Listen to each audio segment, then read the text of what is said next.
Hi, friends. Welcome to our discussion on the puppets of Spelhorst.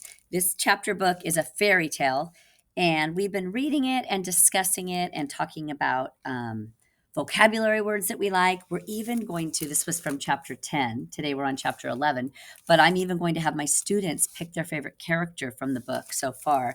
Which puppet? We're going to start with the puppets. Which puppet is their favorite character? So you can think of which one is yours so far and why. What attracts you or interests you about that puppet? And then we'll talk about some of the other characters in the story. Which ones do they like or not like? We can talk about the protagonists and the antagonists. So, chapter 11, here we go. Now, how many were there on the mantle? 3. The king, the owl, and the girl. What is happening? Said the girl. Will Martha bring them back? Bring back the boy, shouted the king. I command you to bring back the boy.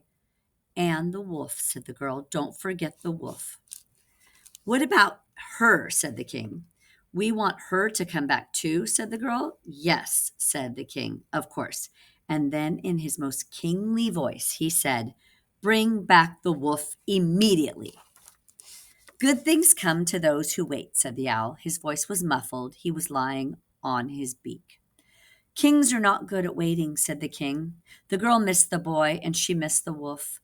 In the toy shop, when the puppets were hung in the window, the girl puppet had been in the middle of the other puppets. So, whichever way the wind blew her, she could see either the king or the wolf, and or the boy or the owl. It was very comforting.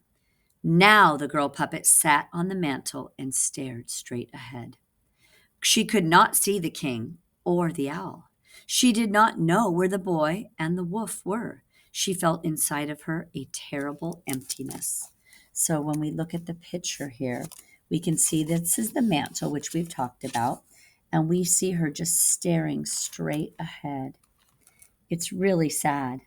So you can imagine if you had friends that you had always been with and then they either moved away or they went away, how did that feel?